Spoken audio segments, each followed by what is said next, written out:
বান্দা কখন আল্লাহর নিকটবর্তী হয়ে যায়?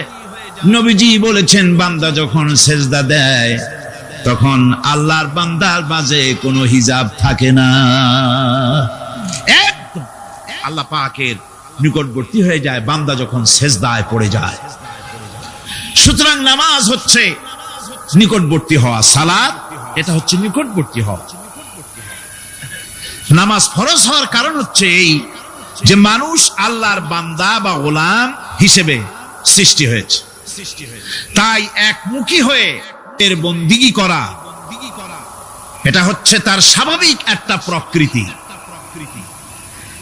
আল্লাহ রাব্বুল আলামিন এই প্রকৃতির দাবি মিটাবার জন্যই নামাজের ব্যবস্থা করেছেন। মানুষের ফিতরত, মানুষের নেচার, মানুষের ফিতরত হচ্ছে এই যে কারো না কারো কাছে মাথা নত করা, হাত জোড় করা, মাথা নত করা, সার্বভৌমত্বের মালিক কাউকে মনে করা, হাত জোড় করতে হলে, মাথা নত করতে হলে, সার্বভৌমত্বের মালিক হিসেবে কাউকে গ্রহণ করতে হলে আল্লাহর বিকল্প কেউ আছে নাকি?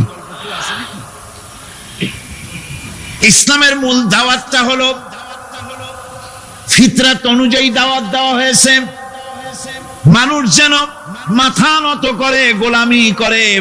এজন্য আল্লাহ রাব্বুল আলামিন বলেছেন যে আমি মানুষ এবং জিনকে সৃষ্টি করেছি, তার কারণটাই হলো মা খালাকতুল জিন্না ওয়াল ইনসা ইল্লা লিয়াবুদুন। মানুষ আর জিন জাতিকে সৃষ্টি করা হয়েছে ইবাদতের জন্য, গোলামির জন্য। ইবাদত আর গোলামি এটাই করতে হবে, গোলামি করতে হবে, দাসত্ব করতে হবে। আর এই দাসত্ব, আল্লাহর আনুগত্যই গোলামির দাওয়াত দিয়েছেন দুনিয়ার সব নবীরা। কোন নবী বলেন নাই যে আমার গোলামি করো, কেউ বলেছেন? বলেন জোরে, কেউ বলেছেন? আল্লাহ পাক বলেন ওয়ালাকাদ বা'আসনা ফি কুল্লি উম্মাতির রাসূলা আনি ইবুদুল্লাহা ওয়াজতানিবুত তাগুত। প্রত্যেক জাতির জন্য আমি রাসূল প্রেরণ করেছি, তারা মানুষকে দাওয়াত দিয়েছেন এই কথা বলে যে এক আল্লাহর গোলামি করো, তিনি ছাড়া কোনো ইলাহ নাই, আইন দাতা নাই, বিধান দাতা নাই, তার গোলামি, তার সামনে মাথা নত করে না। নামাজ হচ্ছে তাওহীদের অবশ্যম্ভাবী এক বহির্প্রকাশ। তাওহীদের জন্য তাওহীদবাদী মানুষ যারা, তাদেরকে নামাজ আদায় করতেই হবে।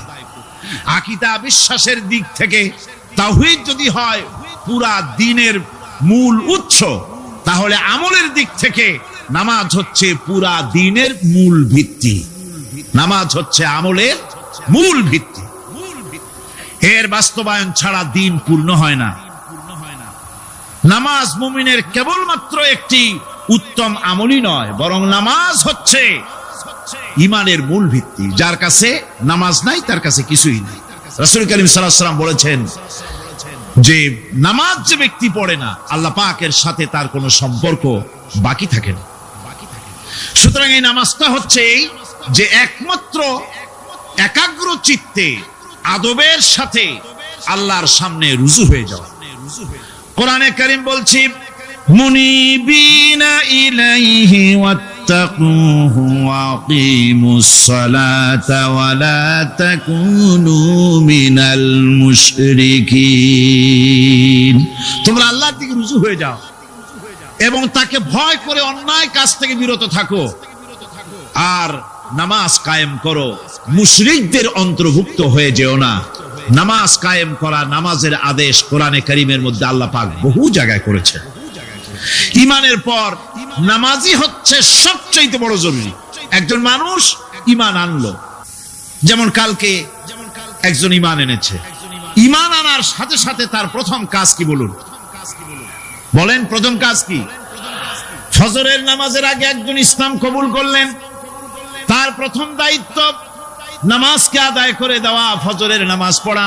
জোহরের আগেই কেউ ঈমান আনলো, তার প্রথম দায়িত্ব জোহরের নামাজ আদায় করা। আসরের নামাজের আগে ঈমান এনেছে, তার প্রথম দায়িত্ব হলো আসরের নামাজ আদায় করা। তার মানে হলো ঈমান আনার পর একজন ঈমানদারের প্রথম দায়িত্ব হচ্ছে নামাজ। গুরুত্বপূর্ণ বিষয়, খুব ভালো করে শুনতে হবে, ইয়াদ রাখতে হবে প্রত্যেকটি মুসলমানের। এই নামাজ কি জিনিস, কেমনে আদায় করতে হবে, আদায় না করলে কি হবে, গুরুত্বপূর্ণ এই কথাগুলি প্রত্যেকের স্মরণ রাখতে হবে। কিয়ামতের দিন মানুষ যে জাহান্নামে যাবে, জাহান্নামের জন্য, জাহান্নামে যে সব কারণে যাবে তার মধ্যে বড় কারণ কালকে বলেছিলাম, দেখি মনে আছে নাকি, বড় কারণ কয়টা? কয়টা? আলহামদুলিল্লাহ মনে আছে। আল্লাহ রাব্বুল আলামিন বলেন, ইয়াতাসাআলুনা আনিল মুজরিমিন, কিয়ামতের দিন অপরাধীদেরকে জিজ্ঞেস করা হবে, মা সালাকাকুম ফি সাকার, জাহান্নামে কেন আসছো? জবাবে তারা বলবে, ক্বালু লাম নাকু মিনাল মুসাল্লিনা ওয়া লাম নাকু নুতঈমুল মিসকিন, নামাজ পড়ি নাই আর এতিম মিসকিনদের খেতে দেই নাই, এই কারণেই জাহান্নামে এসেছি। কল নাউযুবিল্লাহ। নামাজ যারা পড়বে না জাহান্নামে যেতে হবে। কোথায় যেতে হবে? আকীদাগত দিক থেকে ঈমান হলো তাওহীদের স্বীকৃতি, আর আমলের দিক থেকে নামাজ হচ্ছে তাওহীদের বহিঃপ্রকাশ। আপনি মুসলমান তা প্রমাণ হবে নামাজ দিয়ে। নামাজহীন ঈমানের দাবি মূল্যহীন। যার নামাজ নাই তার ঈমানের দাবি করার কোনো মূল্যই নেই। অনেক এরকম কথা বলে, হুজুর আমি মানুষটা নিতান্ত খারাপ না, যাই মনে করে, গ্রামে রাস্তা বানাইছি, ব্রিজ করে দিয়েছি, কালভার্ট করেছি, এতিম মিসকিনরে তাও মাঝে মধ্যে খাবার দেই, বিধবারে কাপড় চোপড় দেই, মানুষটা আমি নিতান্ত খারাপ না, তবে এই মাঝে মধ্যে একটু নামাজ পড়ি না, তাতে কি আমার ঈমান নষ্ট হয়েছে নাকি? আমি বলি, ভাই ঈমানই তো নাই, নষ্ট হবে কি? ঈমান থাকলে না নষ্ট হবে? ঈমান নাই। সুতরাং একজন মুসলমান যদি নামাজ না পড়ে, নিজেকে মুসলমান বলে দাবি করার কোন হক তার না, দাবি করার অধিকার না। নামাজ হচ্ছে জিন্দেগি, নামাজটাই মূলত জিন্দেগি। নামাজটা কি? জিন্দেগি। আল্লাহ রাব্বুল আলামিন শিখাচ্ছেন, কুল ইন্না সালাতি ওয়া নুসুকি ওয়া মাহইয়ায়া ওয়া মামাতি লিল্লাহি রাব্বিল আলামিন। মুহাব্বতের সাথে সবাই পড়েন, কুল ইন্না সালাতি ওয়া নুসুকি ওয়া মাহইয়ায়া ওয়া মামাতি লিল্লাহি রাব্বিল আলামিন। বলো আমার নামাজ, বলো আমার নামাজ, আমার কোরবানি, আমার হায়াত, আমার মত সবকিছুই আল্লাহ রব্বুল আলামিনের জন্য নিবেদিত। আমার বেঁচে থাকা, আমার মরে যাওয়া সব আল্লাহর জন্য। সে আল্লাহ রব্বুল আলামিন, তার জন্য সবকিছু নিবেদিত করতে হবে। আল্লাহ পাকের গোলাম আমাদের বানিয়েছেন, আল্লাহ আমাদের গোলামি করা লাগবে। আর গোলামির নমুনা যাকাত দিয়া, হজ দিয়া, দাম দিয়া, সদকা দিয়া, কোন জিনিস দিয়ে নামাজের মতো গোলামির উৎকৃষ্ট প্রমাণ বা নমুনা আর কিছুতে নাই। আমি যে গোলাম, তার উৎকৃষ্ট প্রমাণ হচ্ছে নামাজ।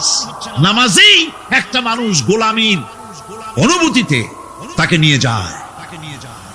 বাদশাহ হোক, মন্ত্রী হোক, পীর হোক, মওলানা হোক, মুহাদ্দিস হোক, বড় লোক হোক, গরিব হোক, পুরুষ হোক, নারী হোক, যাই হোক, নামাজে দাঁড়াইলো, একেবারে কান্ডারে ধরিয়া, কানের কাছে হাত দিয়া, হাত দুইটা বাঁধিয়া, মাথা নিচের দিকে দিয়ে দাঁড়ায় গেল। কিসের মতো? আসামির মতো, গোলামের মতো। সুবহানাল্লাহ। এদিক ওদিক তাকাইতে পারবা না, চোখটা থাকবে সেজদা যেখানে দিবা সেখানে। তাকানো নিষেধ, সেজদার দিকে তাকাও। এরপরে যখন রুকুতে গেলেন, গোলামির নমুনা হয়ে গেল। গোলামের এরকম মাথা নিচু করে থাকতে হয় প্রভুর সামনে। গেলেন, রাজা, বাদশা, বড় লোক, সব অহংকার চূর্ণ হয়ে গেল। নাক আর কপাল দিয়া আমার মাবুদের দরবারে মাথাটা লাগাই দিলাম জমিনের উপরে। সুবহানাল্লাহ। আমি আমার ভাষায় বলি, আমি আমার ভাষায় কথাটা এভাবে বলি, এই জমিনটা যদি কাগজ হয় আর আমার নাকটার কপালটা যদি কলম হয়, তাহলে আমি যে গোলাম দৈনিক 5 বার আমার নাক আর কপাল দিয়া জমিন নামক কাগজের উপরে, দাস খতের উপরে দৈনিক 5 বার নাক আর কপাল দিয়া সই করে দেই, আল্লাহ আমি তোমার গোলাম আর কারো গোলাম নই, আমি একমাত্র তোমার গোলাম। ঘুমের থেকে উঠে সেজদা দিয়ে বলি, দুপুরের সময় কাজ ফালাইয়া আরেকবার বলি, বিকেল আসার আগে আসরে আরেকবার বলি, দিন যখন শেষ হয় আরেকবার বলি, রাতে যখন শুতে যাই আরেকবার সেজদা দিয়া ঘোষণা করি, মাবুদ আমি তোমার গোলাম। সুবহানাল্লাহ। নামাজ হচ্ছে ইসলামের গণ্ডির মধ্যে প্রবেশের প্রমাণ। কোরআনে কারীম বলছে, ফাইন তাবু ওয়া আকামুস সালাতা ওয়া আতাউজ যাকাতা ফাইখওয়ানুকুম ফিদ্দীন। সূরা তাওবা এসেছে, তারা যদি তওবা করে আর নামাজ কায়েম করে, যাকাত যদি আদায় করে, তাহলে এখন তোমাদের সে দ্বীনি ভাই, এখন ভাই হয়ে গেল। একটু আগে ছিল কাফের মুশরিক, এখন তোমার দ্বীনি ভাই। দ্বীনের গণ্ডির মধ্যে প্রবেশ করা, কলেমা পড়ার সাথে সাথেই নামাজ। নামাজ হচ্ছে দ্বীনের প্রধান গেট, দ্বীনের প্রধান তোরণ। দ্বীনের মধ্যে প্রবেশ করার জন্য এই গেট দিয়ে প্রবেশ করতে হবে। সুতরাং এই নামাজের এতই গুরুত্ব দেওয়া হয়েছে। ইসলাম যদি ক্ষমতায় আসে, আল্লাহ যেন এনে দেন, জোরে কোন আমিন। ইসলাম যদি ক্ষমতায় এসে যায়, রব্বুল আলামিন তাফসীরে মাহফিল কোরআন সামনে নিয়া আশা করে তোমার দরবারে দোয়া করি, এই বিশাল জনসমুদ্রের দোয়া কবুল করো মাবুদ গো, এই বাংলাদেশকে ইসলামের দেশ বানাইয়া দাও। দেশটা যদি ইসলামের হয়ে যায়, আইন যদি আল্লাহর হয়, শাসন যদি সৎ লোকেরা করে, রব্বুল আলামিন কোরআন শরীফে বলেন, তাহলে তারা 4টা কাজ করবে। আল্লাযীনা মাক্কান্নাহুম ফিল আরদ আকামুস সালাতা ওয়া আতাউজ যাকাত ওয়া আমারু বিল মা'রুফি ওয়া নাহাউ আনিল মুনকার। মুমিনেরা ক্ষমতায় এসে প্রথম যে কাজটা করবে, প্রথমে ক্ষমতা এসেই নামাজ বাধ্যতামূলক করবে। প্রথম কি? ওয়াজ নসিহতে অনুরোধ করা হবে না, বাবাজিরা আল্লাহর রাস্তায় নামাজটা পড়ে না। রেডিও এবং টেলিভিশনের মাধ্যমে রাষ্ট্রপ্রধান অর্ডার করে দিবেন, যারা আকেল বালিগ সকলের জন্য নামাজ বাধ্যতামূলক, নামাজ পড়তেই হবে, এটা অর্ডার। বেলা যখন 1টা বেজে যাবে, বেলা যখন 1টা বাজবে, সমস্ত মসজিদে আজান শুরু হয়ে যাবে। আজানের সাথে সাথে অফিস, আদালত, কল কারখানা, ক্ষেত খামার, শিক্ষাঙ্গন সব ডেডলক হয়ে যাবে। আধা ঘন্টার জন্য বন্ধ হয়ে যাবে। যারা মুসলমান অফিসে, কলেজে, ইউনিভার্সিটিতে, সর্বত্র তারা নামাজের জন্য প্রস্তুতি নেবেন। আধা ঘন্টার ভিতরে নামাজ আর খানা সেরে আবার কলেজ চলবে, বিশ্ববিদ্যালয় চলবে, কল চলবে, কারখানা চলবে, ক্যান্টনমেন্ট চলবে, সেক্রেটারিয়েট চলবে, সব আপন গতিতে চলতে থাকবে। আল্লাহর রহমত, বরকত আকাশ ফেরে নাজিল হয়ে যাবে। আর এই অর্ডার যে দেওয়া হবে, নামাজ পড়বেন, নামাজ পড়বেন সেখানে। থানায় যখন আজান হবে, থানায় আজান হয়ে গেছে, থানার স্টাফ, পুলিশ যারা আছে, জামাতে খাড়া হয়ে যাবে, ইমামতি করবেন ওসি সাহেব। এসপির অফিসে এসপি সাহেব ইমামতি করবেন, ডিসি সাহেব তার অফিসে ইমামতি করবেন, মন্ত্রী সেক্রেটারিয়েট ইমামতি করবেন, প্রেসিডেন্ট বঙ্গভবনে ইমামতি করবেন, বিশ্ববিদ্যালয়ের ভাইস চ্যান্সেলরের ইমামতিতে সে জায়গার মুসলমান ছাত্র ছাত্রী, শিক্ষক শিক্ষয়িত্রী এক জামাতে নামাজ আদায় করবে। এই যদি হয় চিত্র দেশের, অপরাধ থাকবে? থানায় ওসি সাহেব নিজেই যদি জামাতের ইমামতি করেন, এইভাবে নামাজ আদায় করেন পুলিশদের নিয়া জামাতে, ঘুষ আর খাবে তারা? এসপি সাহেবের অফিসে, ডিসি সাহেবের অফিসে মন্ত্রীরা যদি এভাবে নামাজ কায়েম করে, তাহলে কি অন্যায় অপরাধ কিছু থাকবে সমাজে? থাকবে না। সুতরাং নামাজ বাধ্যতামূলক করে দেওয়া হবে। নামাজ বাধ্যতামূলক, সকলকে নামাজ পড়তে হবে। নামাজ হচ্ছে অপকর্মের প্রতিবন্ধক। নামাজ পড়লে অন্যায় কাজ থেকে বাঁচার পর, অন্যায় থেকে বাঁচাই কিসে? নামাজ। আল্লাহ রাব্বুল আলামিন বলেন, উতলু মা উহিয়া ইলাইকা মিনাল কিতাবি ওয়া আকিমিস সালাম ইন্নাস সালাতা তানহা আনিল ফাহশাই ওয়াল মুনকার। হে নবী, এই কিতাব তেলাওয়াত করো, যা তোমার প্রতি অবতীর্ণ করা হয়েছে, এই কিতাব তেলাওয়াত করো আর নামাজকে প্রতিষ্ঠা করো। নিঃসন্দেহে নামাজ মানুষকে পাপাচার থেকে বাঁচায়া দেয়। অশ্লীলতা, পাপাচার থেকে মানুষকে বাঁচায় কে? জোরে চিল্লায় এখন কে? নামাজ। এই নামাজ মানুষকে অন্যায় কাজ থেকে বাঁচায় দেয়। নামাজ যে মানুষকে অন্যায় কাজ থেকে বাঁচায়, কেমনে বাঁচায়? আমরা যে নামাজ পড়ি, এই নামাজে তো আমাদেরকে অন্যায় কাজ থেকে বাঁচাইতে পারে না। নামাজি বহুত মানুষ আছে অন্যায় করে, করে কিনা? কোন না করে না? করে। নামাজি অথচ অন্যায় করে। আর আল্লাহ বলছেন নামাজিকে, নামাজ তাকে অশ্লীলতা থেকে ফিরায়। তাহলে কথা কাটটা ঠিক? আল্লাহটা জোরে বলেন, কাটটা ঠিক? অবশ্যই আমার আল্লাহর কথা হক। আমি ভুল করতেছি, আমি যেন কোথাও ভুল করতেছি, সামথিং ইজ রং, কোথাও যেন আমরা ভুল করে বসতেছি, সেই ভুলটা কি আমরা আবিষ্কার করতে চেষ্টা করবো ইনশাআল্লাহ। প্রথম যে কথাটা সেটা হচ্ছে যে আমরা যা নামাজে পড়ি আমরা তা বুঝি না। কথা ঠিক কিনা?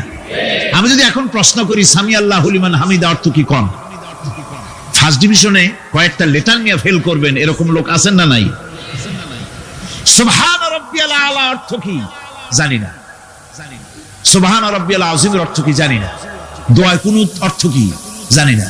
তাশাহুদ অর্থ কি জানি না। সূরা ফাতিহার অর্থ কি জানি না।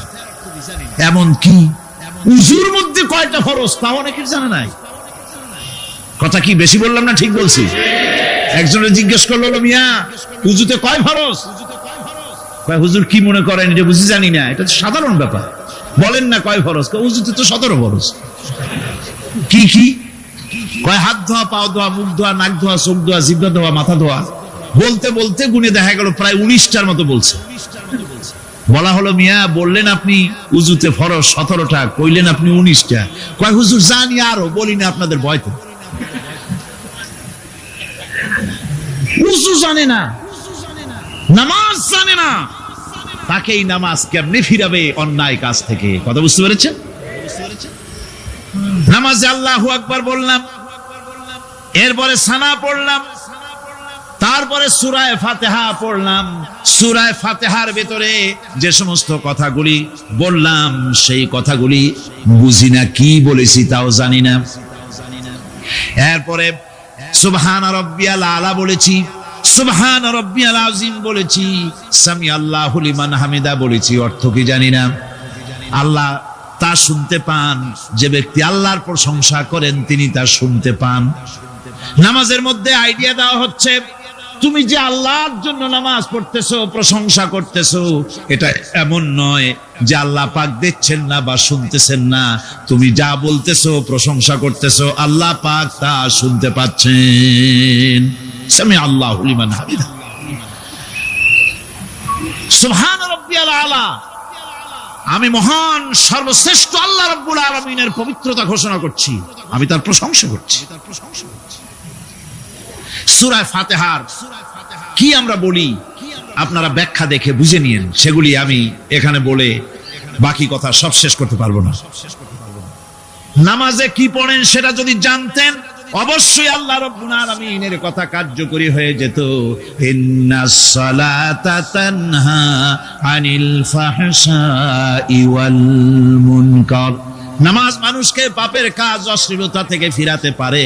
আল্লাহ ইন্না বসায়ছেন, নিশ্চয়ই, বেশক, অবশ্যই নামাজ পাপ থেকে ফিরাবে। কিন্তু কেমনে ফিরাবে নামাজ তো বুঝি না, নামাজ তো বুঝি না। খালি সেজদা দেয় জনমের মতো। আর সেজদা কি? নামাজে যদি দেখে ইমাম দেরি করতেছে, আত্তাহিয়াত পড়তে দেরি হয়ে যাচ্ছে, পিছন থেকে সিগন্যাল মারে, ঠিক কিনা? বেয়াদব, বেয়াদব। তোমার নামাজ, তোমার আত্তাহিয়াত আগে শেষ হয়েছে, তাতে কি হয়েছে? চুপ করে বসে থাকো। ইমামকে কাশি দিয়া সতর্ক করার অধিকার তোমার নাই। যদি ইমামকে সতর্ক করার জন্য কাশি দিয়ে থাকো, তোমার নামাজ ফাসেদ হয়ে যাবে। এটা ফাজলামি করার জায়গা না, এটা নামাজ। এর নাম কি? ধীরে সুস্থে নামাজ পড়তে হবে। অনেকে মসজিদটারে মনে করে জেলখানা, ঢুকতে যত দেরি, বেরোতে পারলে যেন বাসে যান ছটফট করে। সিনেমার মধ্যে গিয়ে ঘন্টার পর ঘন্টা বসে থাকে, খারাপ লাগে না?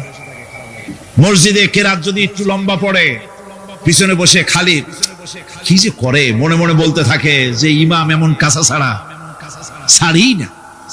আর গান যখন শোনে, শুনতেই থাকে, কত মজা, ঘুম আসে না। নাউযুবিল্লাহ। সুতরাং নামাজে কি পড়েন সেটা আপনাকে বুঝতে হবে। সঠিকভাবে নামাজ পড়ার পরও যদি কোন মানুষের সঠিকভাবে, ভালো করে শোনেন, সঠিকভাবে নামাজ পড়ার পরেও যদি কোনো মানুষ পাপের থেকে না ফেরে, তাহলে বুঝতে হবে একথা, পানি আর সাবান দিয়া কাপড় ধুলে কাপড়ের ময়লা যাবে, কিন্তু পানি আর সাবান দিয়া কয়লা জনমের মতো ধুইলেও কয়লার ময়লা যাবে না। কথা বুঝে আসছে? এর থেকে আর উত্তম দৃষ্টান্ত আমার কাছে নাই। নামাজ পড়ার পরেও যদি চরিত্র ভালো না হয়, বুঝতে হবে নামাজ হচ্ছে না, কাঙ্ক্ষিত মানের নামাজ আদায় হচ্ছে না। আল্লাহর নবী বলেছেন, যার নামাজ পাপ কাজ হতে ফিরাতে পারলো না, তার নামাজ নামাজি নয়। আবার শুনুন, রাসূল বলছেন, যার নামাজ তাকে পাপের কাছ থেকে ফিরাতে পারলো না, তার নামাজ নামাজ নয়, ওইটা নামাজ হয় নাই, যার জন্য তার পাপ থেকে তারে ফিরাইতে পারছে না। আর কিয়ামতের দিন বেনামাজিরা সবচাইতে বেশি অপমানিত হবে। সবচাইতে বেশি অপমানিত হবে কারা? বেনামাজিরা। কিভাবে? ইয়াউমা ইউকশাফু আন সাকিন ওয়া ইউদআউনা ইলাস সুজুদি ফালা ইস্তাতিউন। সেদিন কঠিন সময়, আল্লাহ রাব্বুল আলামিন লোকদেরকে সিজদা করার জন্য বলবেন, কিন্তু যারা বেনামাজি ছিল দুনিয়ায়, তারা সিজদা দিতে পারবে না। বলেন নাউযুবিল্লাহ। অবস্থাটা কি হবে? খাশিআতান আবসারুহুম তারহাকুহুম যিল্লাহ। তাদের দৃষ্টি নিচু হবে, লাঞ্ছনা এবং অপমান তাদের উপরে চেপে বসবে, সিজদা দিতে পারবে না। আল্লাহ আমাদেরকে ক্ষমা করুন। কিয়ামতের দিন হযরত আদম আলাইহিস সালাম থেকে শুরু করে পৃথিবীর সমস্ত মানুষের সামনে আল্লাহ রাব্বুল আলামিন সিজদা করার জন্য অর্ডার করবেন। যারা নাকি বেনামাজি, ওরা আল্লাহর দরবারে সেদিন সিজদা দিতে পারবে না, লাঞ্ছিত, অপমানিত হবে। জোরে বলেন নাউযুবিল্লাহ।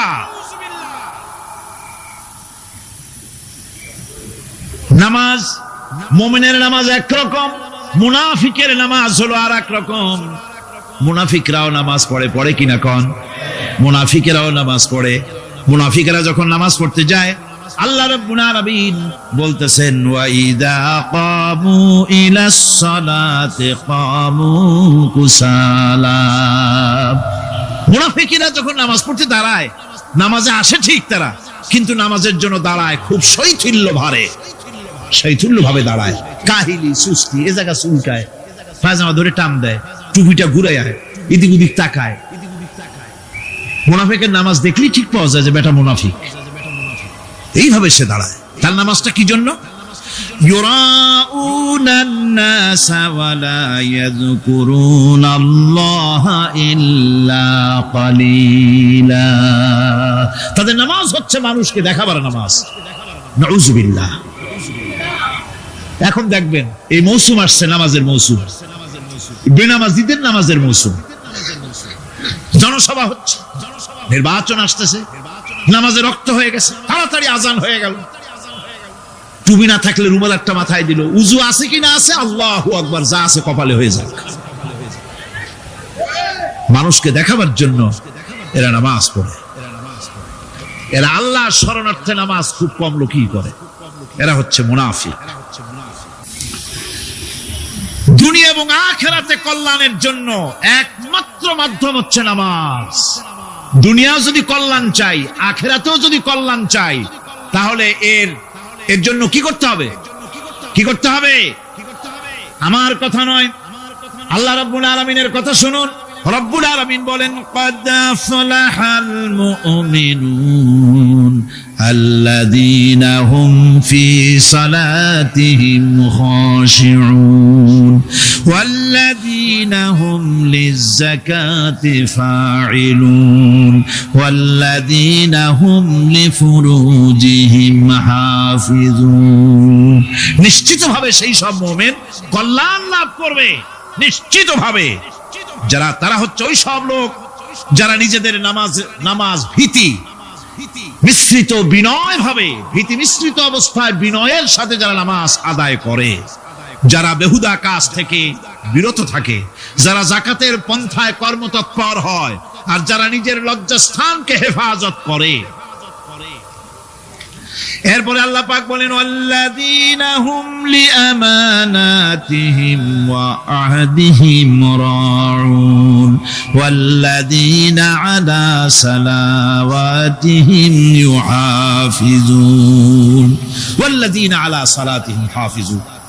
আর যারা তাদের আমানতকে পূর্ণ করে, আমানত এবং তাদের ওয়াদা চুক্তি পূর্ণ করে, এবং যারা নিজেদের নামাজ সমূহকে পূর্ণভাবে হক আদায় করে নামাজ পড়ে, নামাজের যারা হেফাজত করে, এরা কারা? এরা হচ্ছে উলাইকা হুমুল ওয়ারিসুন আল্লাযীনা ইয়ারিসুনাল ফিরদাউসা হুম ফিহা খালিদুন।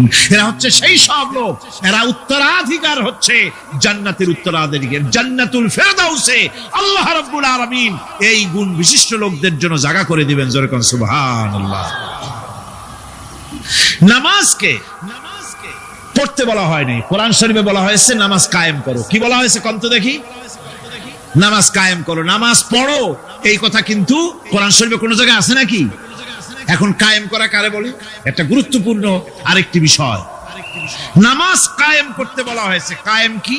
কায়েমটা হচ্ছে দৃষ্টান্ত স্বরূপ বলা যায় যে জিনিসটা সমাজে প্রতিষ্ঠিত আছে ওইটারে বলে কায়েম হওয়া, আর যেটা প্রতিষ্ঠিত নাই ওটা কায়েম নাই।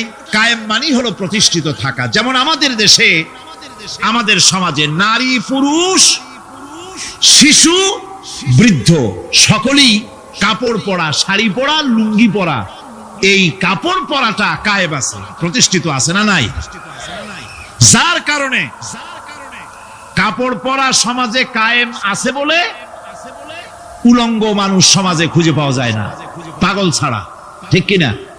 একটা বাচ্চাকেও যদি উলঙ্গ হতে বলেন এখানে, 5 বছর 6 বছরের একটা বাচ্চাকেও, সে কিন্তু রাজি হবে না। ঠিক কিনা?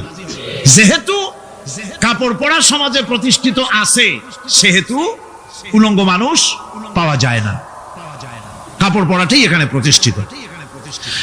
সুতরাং এখন অবস্থাটা এই হয়েছে, কাপড় পরা প্রতিষ্ঠিত আছে বলে কোন উলঙ্গ মানুষ এসে যদি এই মঞ্চে দাঁড়ায় আর বলে আমাকে একটু বক্তৃতা করতে দেন, আপনারা কি করবেন? মঞ্চে তো উঠতেই দিবেন না। উলঙ্গ মানুষ যদি কোনো চাকরি নিতে যায় ইন্টারভিউতে, তাকে লাইনে দাঁড়াইতে দেবে? দেবে না। এমনকি উলঙ্গ হয়ে যদি বাড়িতে প্রবেশ করে, তার বউ দূর দূর করে তাড়ায় দেবে। ঠিক কিনা? যেহেতু সমাজের ভিতরে কাপড় প্রতিষ্ঠিত আছে, সেই জন্য এই উলঙ্গ মানুষ পাওয়া যায় না। অনুরূপ ভাবে নামাজ যদি প্রতিষ্ঠিত হতো সমাজের ভিতরে, তাহলে বেনামাজি খুঁজে পাওয়া যেত না। চাকরি করতে গেলে সেখানে নামাজ মানদণ্ড হয়ে যেত, নামাজ পড়ে কিনা তা দেখে নেওয়া হতো। বেনামাজি লোক পাওয়াই যেত না যদি প্রতিষ্ঠিত থাকতো। প্রথম প্রশ্নই হতো তুমি নামাজ পড়ো কিনা। ইলেকশনে যদি একজন উলঙ্গ মানুষ এসে দাঁড়ায়, ভাইরা এবার আমার বোতল মার্কা বাক্স, উলঙ্গ মানুষ এসে ভোটে দাঁড়াইছে, আপনারা ভোট দিবেন? দিবেন। ওইটা কাপড় প্রতিষ্ঠিত আছে বলে, লুঙ্গি প্রতিষ্ঠিত সমাজে আছে বলে উলঙ্গ মানুষকে আপনি ভোট দিবেন না। নামাজ যদি প্রতিষ্ঠিত থাকতো সমাজে, বেনামাজি মানুষ যদি এসে মঞ্চে দাঁড়ায়া যতই বলতো আমি ক্ষমতায় গেলে এই করব সেই করব, নামাজ প্রতিষ্ঠিত থাকলে পরে বেনামাজিরে কেউ ভোট দিত না। নামাজ যদি প্রতিষ্ঠিত থাকতো তাহলে অফিসের অফিসার তো দূরের কথা, বেনামাজি অফিসের ঝাড়ুদারের চাকরিও তার কিসমতে জুটতো না যদি নামাজ প্রতিষ্ঠিত থাকতো। এর নাম হলো নামাজ কায়েম হওয়া। নামাজ কায়েম থাকলে এই অবস্থার সৃষ্টি হতো। এই জন্য আল্লাহ পাক বলেছেন নামাজকে কায়েম করতে হবে। নামাজ হবে সব ভালো কাজের মানদণ্ড। সমস্ত ভালো কাজের মানদণ্ড কি? নামাজ। নামাজ আমাদেরকে বড় রকমের শিক্ষা দেয়। কি শিক্ষা দেয়? নামাজ আমাদের শিখায় ঐক্য আর ভ্রাতৃত্ব। ভ্রাতৃত্বের আর ঐক্যের শিক্ষা দেয়। এক নেতার আনুগত্য করা শিখায়। জামাত যত বড় হোক, ইমাম হবে কয়জন? একজন ইমাম হবে। আর এই ইমাম মানে কি? নেতা। ইমাম মানে কি? নেতা নির্বাচন শিখায় নামাজে। নেতা নির্বাচন কে শিখায়? নামাজ শিখায়। বোঝেন খুব ভালো করে। কিভাবে? মনে করুন চট্টগ্রাম শাহী মসজিদে ইমাম প্রয়োজন। এখন সেই ইমাম নেওয়ার জন্য ইন্টারভিউ কল করা হলো, বিজ্ঞাপন দেওয়া হলো পত্রিকায়। অনেক আলেম আসলেন। ইন্টারভিউ বোর্ডে যারা বসলেন তারা ইন্টারভিউটা কিভাবে নেবেন? যার মাথার চুল লম্বা বেশি তার ইমামতি দেওয়া হবে, যার লুঙ্গিটা পায়ের গিরার তলে তারে দেওয়া হবে, যার মোষটা মুখের মধ্যে গিয়া ঢুকছে, হাসি দিলে বুঝাই যায় না হাসে না কান্দে, তারে দিবে। দাড়িগুলা কামাইছে তারে দেবে। সিগারেট খায় বা অবশ্য চট্টগ্রাম আর সিলেটে সিগারেটের ফতোয়া ভিন্ন রকম। বরিশালে আমি যেখানে জন্মগ্রহণ করেছি, আমার এলাকায় কোন আলেম যদি সিগারেট খায়, মসজিদের ইমাম তো ভালো, মসজিদ ঝাড়ু দিতেও ঢুকতে দেবে না মসজিদে। এটা এই এলাকার এক রকমের কায়দা। আমি এটার ব্যাপারে কথা নাইবা বললাম। তো আপনারা খুঁজে দেখবেন সে সিনেমা দেখে নাকি, মিথ্যা কথা বলে নাকি, বউ পর্দায় থাকে নাকি। এগুলি মাইক্রোস্কোপ যন্ত্র দিয়ে ইমামের মাথা থেকে পা পর্যন্ত দেখবেন কিনা কন? আচ্ছা এবার কোন তো দেখি এই ইমাম সাহেব ইমামতি করবে কতজন লোকের? 500 1000 শাহী মসজিদে ধরেন 5000 লোক হইল। 5000 লোক, 5000 লোকের ইমাম নির্বাচনের সময় পা থেকে শুরু করে মাথা পর্যন্ত দেখেন, এমনকি বউ পর্যন্ত। বৌমনি আনিয়ে দেখেন না, পর্দায় থাকে কিনা এইটা আপনারা দেখেন, ঠিক কিনা? এ খবরটা নেন। 5000 লোকের একটা ইমাম বানাতে গিয়ে মাইক্রোস্কোপ যন্ত্র দিয়ে দেখেন মোষ কেমন, দাড়ি কেমন, চুল কেমন, পাও কেমন, হাত কেমন, হাতে নখ লম্বা কিনা, দাঁতে ছাতা কিনা, বউ পর্দায় থাকে কিনা, মিথ্যা কথা কয় কিনা, এত দেখেন। আর যখন নির্বাচন আসে তখন 2.5 থেকে 3 লক্ষ মানুষের জন্য একজন এমপি নির্বাচিত হয়। সেই ইমামকে বাছাই করার জন্য নামাজ পড়ে কিনা, জিনাকার কিনা, মদখোর কিনা, সুদখোর কিনা, ঘুষখোর কিনা, বদমাশ কিনা বাছাই করা হয় না।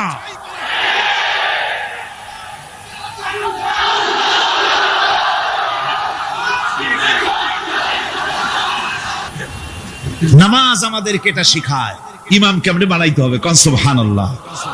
নামাজ ঐক্য শিখায়, নামাজ ভ্রাতৃত্ব শিখায়, নামাজ পারস্পরিক মহব্বত শিখায়, নামাজ নেতা কেমন হওয়া উচিত, নেতা নির্বাচন শিখায়।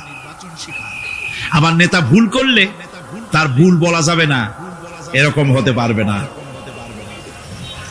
নামাজের ভিতরে ইমাম যদি ভুল করলে আপনি লোকমা দিবেন, সুবহানাল্লাহ, আল্লাহু আকবার বলবেন। যদি তিনি সংশোধন না হলেন আবার দেন, তাতেও সংশোধন হলো না আবার দেন।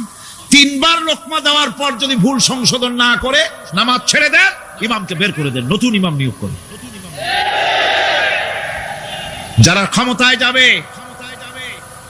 আপনি রাষ্ট্রের ইমাম যারে বানাবেন, সেই রাষ্ট্রীয় ইমাম যদি জনগণের ইচ্ছার বিরুদ্ধে যদি চলে, একবার লোকমান দেন, দুইবার লোকমান দেন, তিনবার দেন, তারপরেও যদি না নামে, ঘাট ধরে নামেন। নামাজ আপনাকে নেতা নির্বাচন, নেতাকে প্রতিষ্ঠিত রাখা, নেতার আনুগত্য আপনাকে শেখায়। নামাজ লাইন সোজা করে দাঁড়াতে হবে। লাইন যদি বাঁকা করেন, আপনার কলজেটা ওরকম বাঁকা হয়ে যাবে। নাউযুবিল্লাহ। নামাজের কাতারে যার কারণে নামাজের কাতার বাঁকা হবে, পুরা কাতারের জন্য আল্লাহর কাছে ওই লোকটা দায়ী হয়ে যাবে।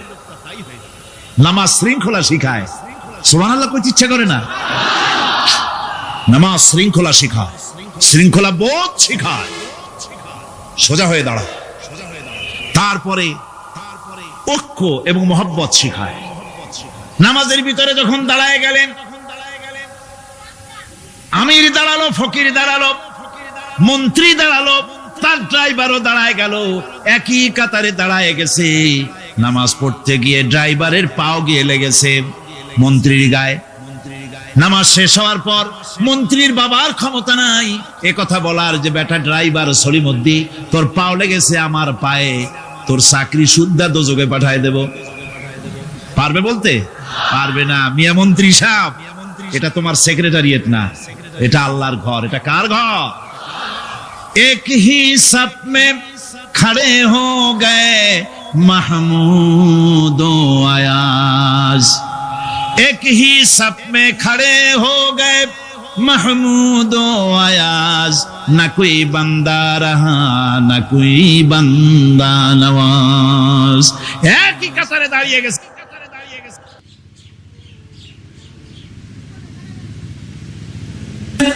কোরআনে কারীমের মধ্যে আল্লাহ পাক এই পৃথিবীর বুকে যারা আরামের টাটকা সুখগুলি, আরামগুলি যারা বর্জন করে আল্লাহ রাব্বুল আলামিনকে বিশ্বাস করে যারা জীবন পরিচালনা করেছে, আল্লাহ পাক তাদের জন্য জান্নাত রেখেছেন এবং তাদের জন্য বলছেন, সাবিকু ইলা মাগফিরাতিন মির রাব্বিকুম ওয়া জান্নাতিন আরদুহা কাআরদিস সামাই ওয়াল আরদ উইদ্দাত লিল্লাযীনা আমানু বিল্লাহি ওয়া রাসূলিহি। আল্লাহ পাক বলেন, প্রতিযোগিতা করো আল্লাহর মাগফিরাত কামনার জন্য আর জান্নাতে যাওয়ার জন্য প্রতিযোগিতা করো, আল্লাহর রহমত পাওয়ার জন্য সৎ কাজের প্রতিযোগিতা করো, তাহলে আল্লাহ রাব্বুল আলামিন তোমাদেরকে ক্ষমা করবেন আর তোমাদের জন্য এমন জান্নাত দিবেন যেই জান্নাত আকাশের বিশালতার, জমিনের বিশালতার মতো। এই বিরাট জান্নাত তোমাদেরকে দিবেন। এই জান্নাত চিরস্থায়ী সুখ এবং শান্তি জায়গা হবে। মাসালুল জান্নাতিল্লাতী উইদাল মুত্তাকুন ফিহা আনহারুম মিন মাইন গায়রি আসিলিন ওয়া আনহারুম মিন লাবানিন লাম ইয়াতাগায়্যার তা'আমুহু। আল্লাহ পাক বলছেন, জান্নাত আল্লাহ পাক ওয়াদা করেছেন মুত্তাকিদের জন্য। আল্লাহ পাক জান্নাত দিবেন, যে জান্নাতের ভিতরে রয়েছে মধুর প্রস্রবণ, রয়েছে দুধের প্রস্রবণ, রয়েছে সেখানে স্বচ্ছ পানীয় পানির প্রস্রবণ রয়েছে। এই সুন্দর জান্নাত, ঝর্ণা ধারা আল্লাহ পাক সৃষ্টি করেছেন, বাগ বাগিচা দিয়ে ভরে রেখেছেন জান্নাত। সেই জান্নাতে জান্নাত হবে এয়ার কন্ডিশন, রোদ্রের তাপ হবে না সেখানে, রোদ্রের খরতাপ হবে না সেখানে, ঠান্ডার প্রচন্ডতা থাকবে না। কিরকম হবে জায়গাটা? আল্লাহ পাক বলছেন, মুত্তাকিনা আলাল আরাইকি লা ইয়ারাউনা ফিহা শামসান ওয়ালা জামহারিরা ওয়া দানিয়াতান আলাইহিম যিলালুহা ওয়া দুল্লিলাত কুতুফুহা তাদলীলা।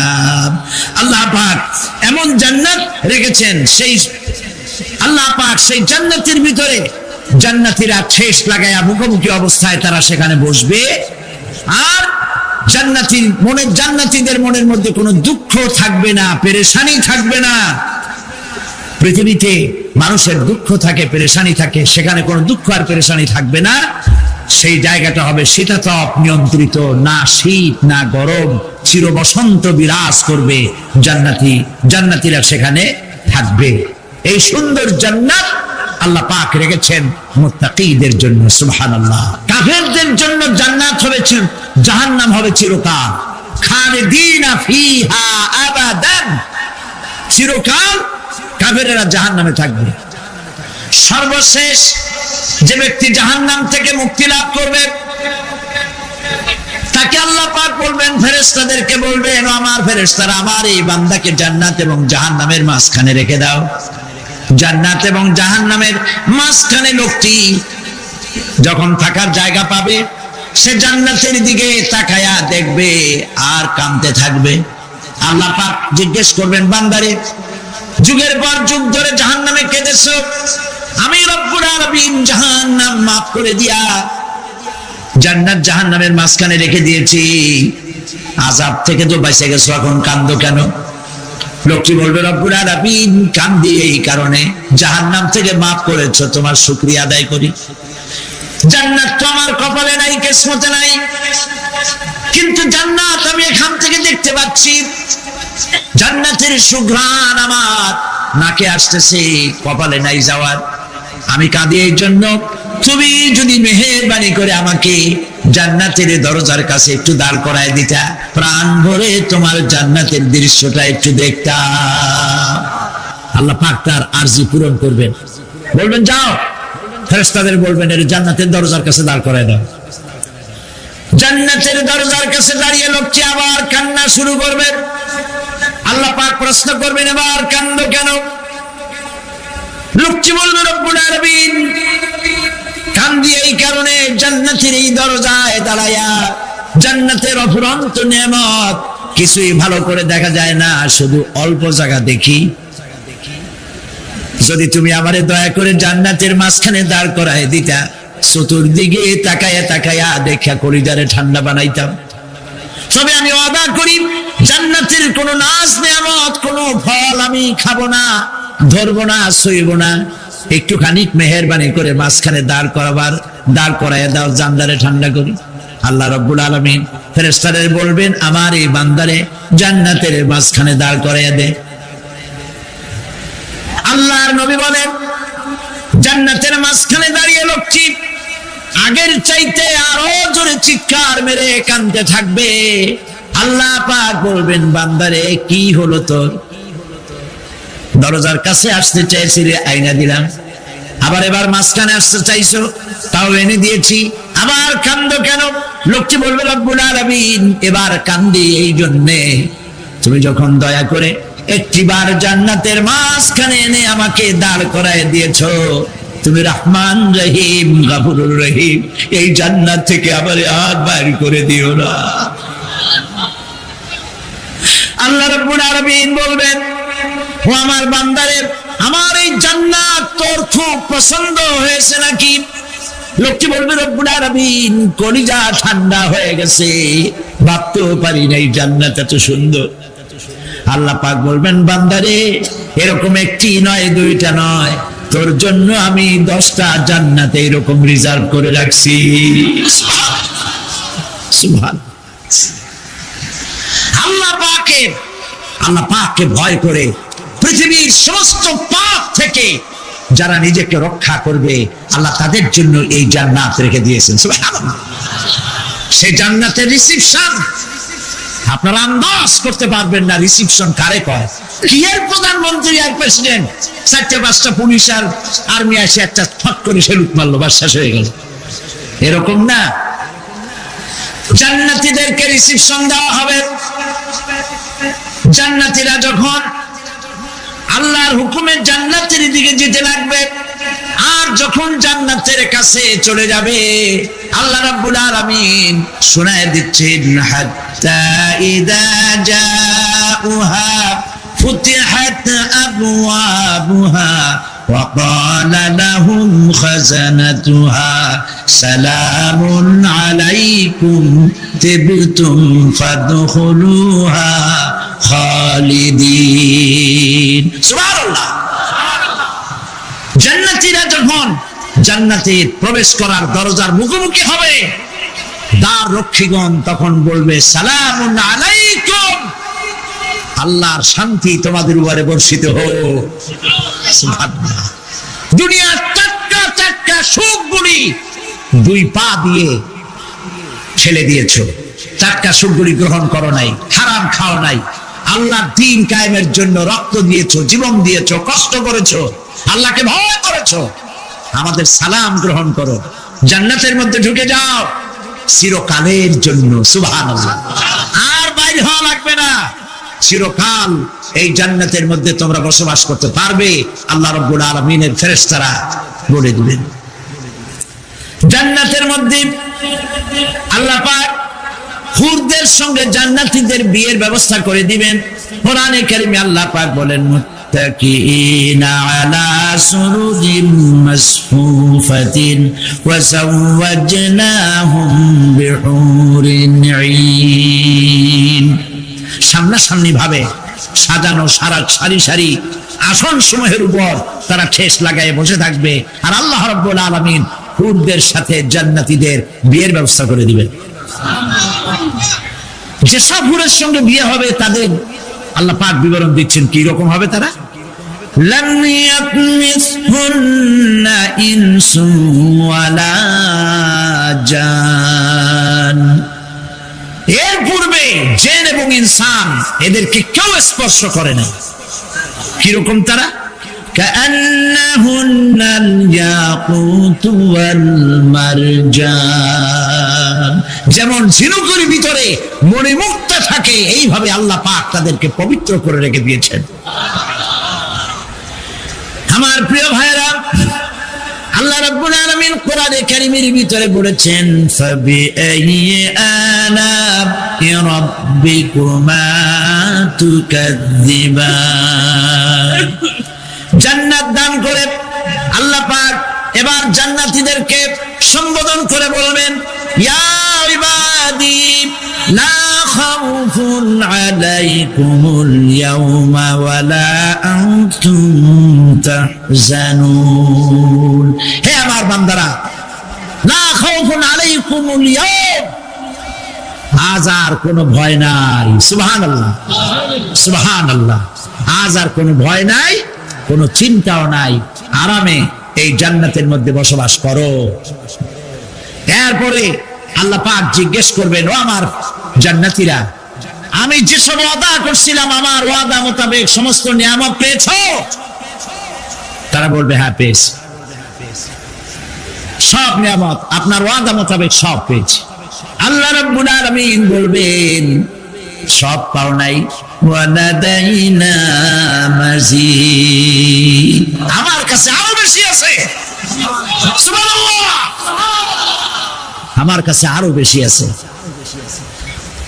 জান্নাতীরা বুঝবে না সে আরো বেশিটা কি, এর থেকে আর বেশি কি।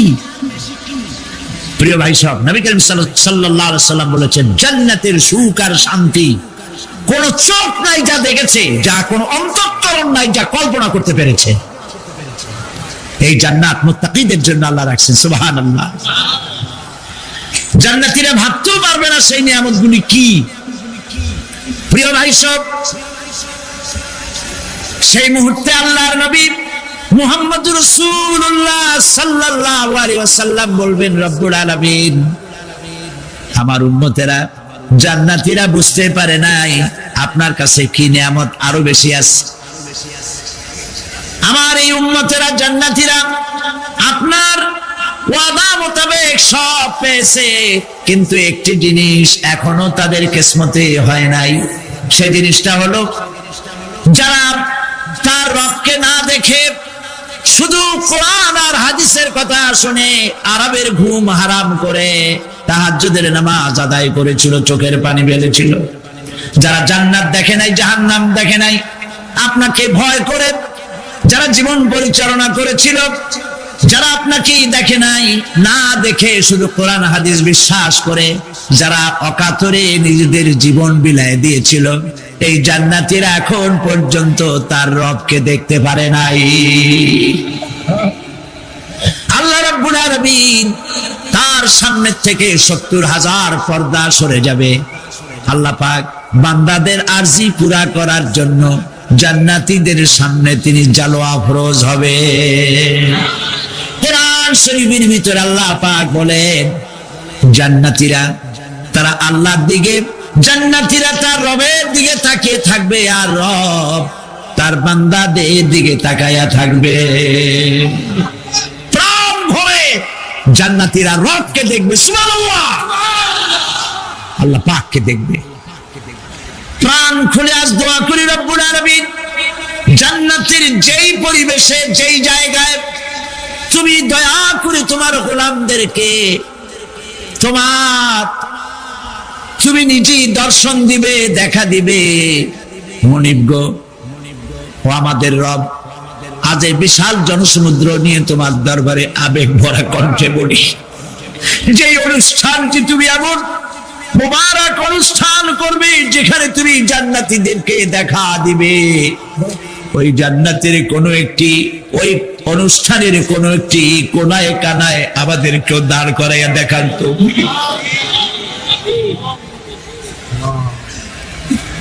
প্রিয় ভাই সব, আল্লাহ রাব্বুল আলামিন মানুষের সামনে এত সব নিয়ামত রেখেছেন, এই জান্নাত দান করবেন। এরপরে আল্লাহ রাব্বুল আলামিন কোরআনে কারীমের মধ্যে বলেছেন, রব্বিস সামাওয়াতি ওয়াল আরদি ওয়া মা বাইনাহুমার রাহমানি লা ইয়ামলিকুনা মিনহু খিতাবা।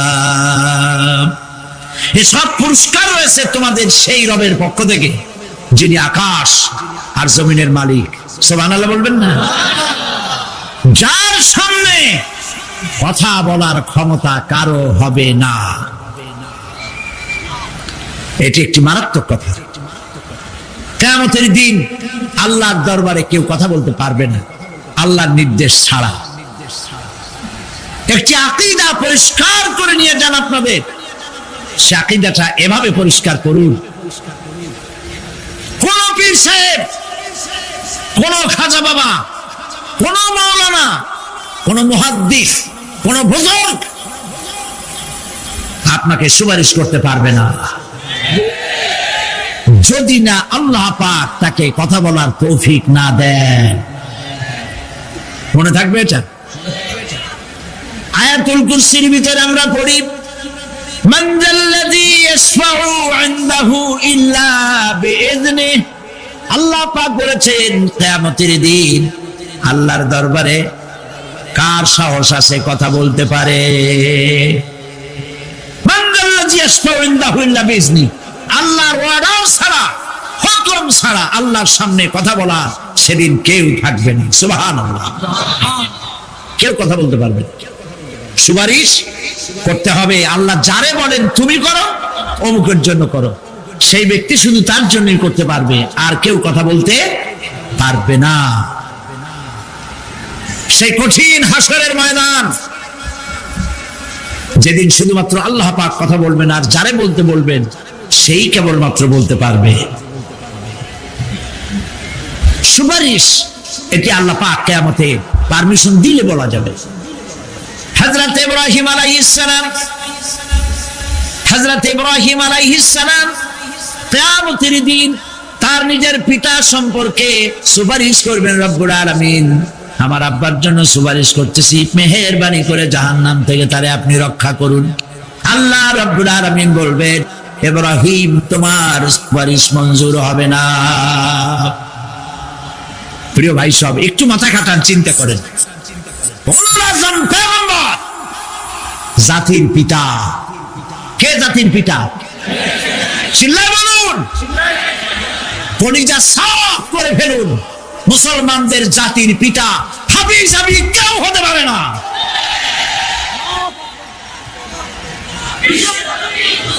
মিল্লাতা আবিকুম ইব্রাহিম।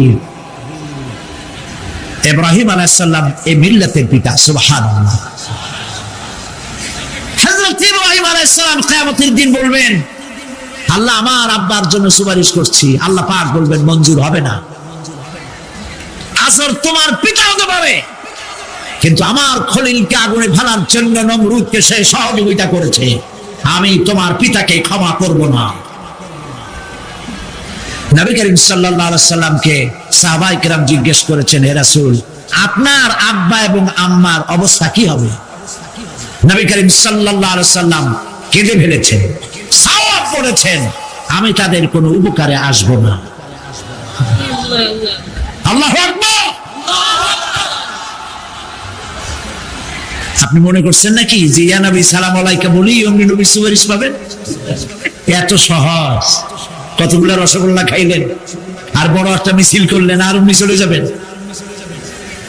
পৃথিবীর সব মানুষ, সাহাবায়ে কেরাম বাদ দেন, পৃথিবীর সমস্ত মানুষ একত্রিত হয়ে আবু তালেব রাসূলুল্লাহকে যে ভালোবেসেছেন, ওর 1000 ভাগের 1 ভাগও সারা দুনিয়ার মানুষ রাসূলুল্লাহকেই ভালোবাসতে পারবে? পারবে? নিজের ছেলে আলীকে, আলী রাদিয়াল্লাহু তাআলা আনহুকে আলাদা বিছানায় শোয়াইয়া, ছোট্ট মানুষ হযরত আলী আলাদা জায়গায় রাখিয়া মুহাম্মদুর রাসূলুল্লাহ সাল্লাল্লাহু আলাইহি ওয়াসাল্লাম এতিম মানুষ তারে কলিজার সাথে বুকের মধ্যে আশ্রয় দিয়ে আগলে রেখেছেন বুক করে। সেই আবু তালেব মৃত্যুর সময় নবী করিম সাল্লাল্লাহু আলাইহি ওয়াসাল্লাম বলেছিলেন, চাচা একটি বার আমার কানে তাওহীদের কালেমা শোনায় দেন। আবু তালেব তার কিসমতে ছিল না কালেমা। মরে যাওয়ার পর একজন সাহাবী বলেছিলেন, ইয়া রাসূলুল্লাহ, মৃত্যুর সময় আবু তালেবের মুখ আমি নড়তে দেখেছি, তিনি কালেমা পড়েছেন সম্ভবত। রাসূলুল্লাহ সাহেব বলেছেন, আমি শুনি নাই। এত ভালোবাসার পরেও হাদিস শরীফে এসেছে আবু তালেব জাহান্নামে যাবে। কোথায় যাবে? জাহান্নামে। সবচাইতে কম আযাব হবে কার? আবু তালেবের। কম আযাবটা কি? হাদিস শরীফে এসেছে কম আযাব হলো জাহান্নামের আগুন দিয়ে এক জোড়া জুতা তৈরি করে আবু তালেবের পায়ে পরিয়ে দেওয়া হবে।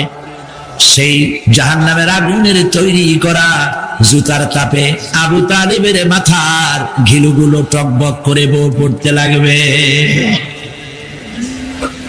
এত ভালোবেসে যদি কিয়ামতে উপায় না হয়, আপনি ইয়া নবী সালাম আলাইকা, ইয়া রাসূল সালাম আলাইকা আর কতগুলো জিলাপি খাইলেন, বড় একটা মিছিল করলেন।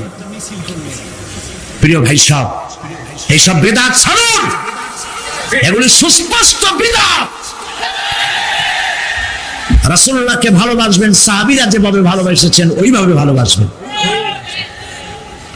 আল্লাহ রাব্বুল আলামিন বলেন, যালিকাল ইয়াউমুল হক ফামান শাআ আত্তাখাযা ইলা রাব্বিহি মাআবা। এই দিনটি অবশ্যই আসবে, সেদিনটি নিশ্চিতভাবে আসবে। আর এখন যার ইচ্ছা সে তার রবের দিকে অগ্রসর হোক। ইন্না আনজারনাকুম আযাবান করিবান ইয়াওমা ইয়ানজুরুল মার'উ মা কদ্দামাত ইয়াদাহু ওয়া ইয়াকুলুল কাফিরু ইয়া লাইতানি কুনতু তুরাবা। ইন্না আনজারনাকুম আযাবান করিবা, খুব নিকটবর্তী একটি আযাব সম্পর্কে আমি তোমাদেরকে সতর্ক করে দিলাম। কে বলতেছে?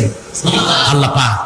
লক্ষ্য করুন আল্লাহ কি বলছেন, খুব নিকটবর্তী একটি কঠিন শাস্তি, আযাব অর্থাৎ কিয়ামত, এ সম্পর্কে আমি তোমাদেরকে সতর্ক করে দিলাম।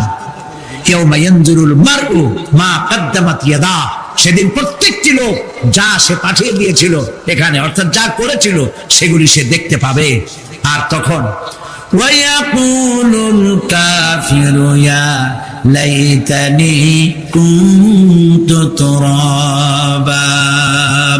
সেই কিয়ামতের ময়দানে অবস্থা দেখে কাফেররা বলবে, আহারে মানুষ না হইয়া যদি মাটি হইয়া যেতাম। যদি মাটি হতাম, যদি মানুষ না হয়ে না জন্মতাম, আজ এই হাসরের ময়দানে এইখানে এই বিচারের মুখোমুখি হতাম না, মাটি হইলে বরং অনেক ভালো হতো। এই পৃথিবীতে আমরা এসেছি, চলে যাব, যাওয়ার আগে এই কোরআন একটি বিশাল জনগোষ্ঠী এমন বানাতে চেয়েছে, যে জনগোষ্ঠী এই কোরআন দিয়ে একটি বিশাল সমাজ গড়বে, রাষ্ট্র গড়বে, এমন রাষ্ট্র গড়বে যেই রাষ্ট্রে দুঃখ থাকবে না, অশান্তি থাকবে না, যেখানে সুখ থাকবে, সমৃদ্ধি থাকবে, আর কিয়ামতের দিন আল্লাহর জান্নাতে তারা চলে যাবে। তেমন একটি সমাজকে আমরা চাই। সবাই বলেন, সেরকম একটি সমাজকে আমরা চাই। প্রিয় ভাই সব, কিয়ামতের দিন আমরা যেতে চাই জান্নাতে। কোথায় যেতে চাই বলেন? জোরে বলেন। এই জান্নাতে যাওয়ার জন্য দুইটা কাজ করতে হবে। কয়টা কাজ? আল্লাহ রাব্বুল আলামিন বলেন, ফামান কানা ইয়ারজু লিকাআ রাব্বিহি ফালইআমাল আমালান সালিহান ওয়া লা ইউশরিক বিইবাদাতি রাব্বিহি আহাদা। আল্লাহ পাক বলেন, যে বাজারা আমার সঙ্গে দেখা করতে চায় কিয়ামতে, দুইটা কাজ করা লাগবে। বলেন কয়টা কাজ? একটা হলো নেক আমল। কি আমল বলেন? নেক আমল। নেক আমল কারে বলে? নেক আমল করতে হলে আবার দুইটা শর্ত লাগে। এক নম্বরে কাজটা করতে হবে আল্লাহরে খুশি করার জন্য। কারে খুশি করার জন্য? একটা মাদ্রাসা বানাইছি যাতে লোকেরা বলে যে বড় একটা মাদ্রাসা বানাইছে, এই জন্য মাদ্রাসা বানাবেন, মসজিদ বানাবেন, হসপিটাল বানাবেন, যা কিছু করেন নিয়ত হবে আল্লাহকে খুশি করা। নিয়ত হবে কারে খুশি করা? আল্লাহ পাককে খুশি করা। এই হলো নেক আমলের প্রথম শর্ত। কাজ হবে আল্লাহকে খুশি করার জন্য। দুই নম্বরে কাজটি হতে হবে সুন্নতে নববী সাল্লাল্লাহু আলাইহি ওয়াসাল্লামের উপরে। মনে থাকবে, দাড়ি রাখবো। কেন রাখবো? রাসূলের সুন্নাত। রাখবো কারে খুশি করার জন্য? আল্লাহ খুশি করার জন্য। রাখবো কার মতো? রবীন্দ্রনাথের মতো, কার্ল মার্কসের মতো, কবির মতো নয়। রাখতে হবে কার মতো?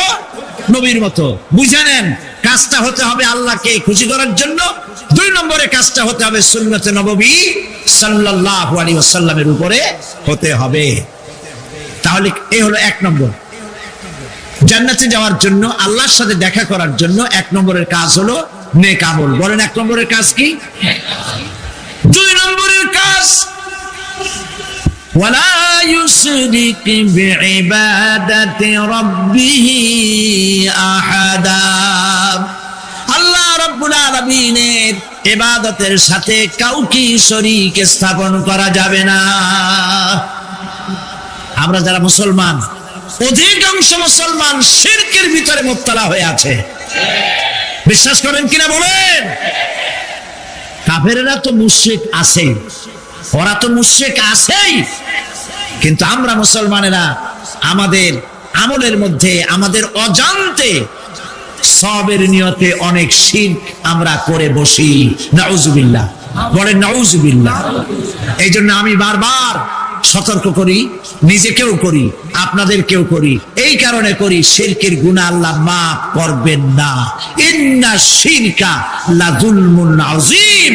শিরক মস্ত বড় অপরাধ, জুলম, আল্লাহ মাফ করবেন না। আল্লাহর কাছে কান্দে কান্দে মাফ চাওয়া লাগবে যে আল্লাহ শিরক থেকে আমাকে রক্ষা করো, বাঁচাও। অনেক গোপন শিরক আছে। মাজারে যান, পীর সাহেবের কাছে যান, মনে যদি নিয়ত থাকে উনি ফু দিলে আমি ভালো হবই, উনি তাবিজ দিলে আমার বাচ্চা হবেই, উনি আমারে দয়া করলেই আমার ব্যবসায় উন্নতি হবেই, এইটার নাম শিরক। এটার নাম কি? ওয়াইজা সাআলতা ফাসআলিল্লাহ ওয়াইজা ইসতাআনতা ফাসতাইন বিল্লাহ। যা বলার আল্লাহরে বলো, আর যা চাওয়ার কার কাছে চাও? চিল্লায় বলেন। কলিজাটাকে পরিষ্কার করে দেন আজকের মাহফিলে। এই কলিজায় কারো প্রতি কোনো ভয় রাখবো না আল্লাহ ছাড়া। ভয় করবো কারে বলেন? মহব্বত আল্লাহ ছাড়া, এত বেশি মহব্বত আর কাউকে করবো না। আল্লাহ তাআলা আমাদের কলিজায় তোমার ভয় এবং মহব্বত দিয়ে ভরে দাও, রাসূলের মহব্বত দিয়ে আমাদের দিলকে ভরে দাও। বিশ্বাস করুন ভাই সাহেব, কোরআন শরীফ আমার সামনে, বিশ্বাস করুন, দেশি পীর বিদেশি পীর, খাজা বাবা দেশি এবং বিদেশি, কেউ আপনার ভাগ্য বদলাই দিতে পারবে না। এই পিছনে দৌড়ায় দৌড়ায় কোনো লাভ নয়। এতক্ষণ মসজিদের ভেতরে বসে আল্লাহর কাছে কাঁদেন। ফাকালা রাব্বুকুম উদউনি আস্তাজিব লাকুম। তোমার রব বলেছে আমারে ডাকো, আমি ডাকের সাড়া দিয়ে দেব। সুবহানাল্লাহ। আর আল্লাহ বলেছেন আমার ইবাদতের সাথে কাউকে শরীক করবে না। খবরদার। আলাইসাল্লাহু বিকাফিন আবদা। আল্লাহ প্রশ্ন করছেন, আলাইসাল্লাহু বিকাফিন আবদা, আমি কি আমার বান্দার জন্য যথেষ্ট নই?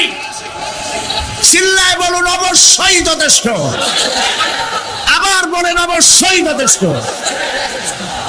কলিজা সাফ করে ফেলেন। সম্রাট শাহজাহান, দিল্লির সম্রাট, হাবিজাবি সম্রাট না, দিল্লির সম্রাট। এখন কোথায়?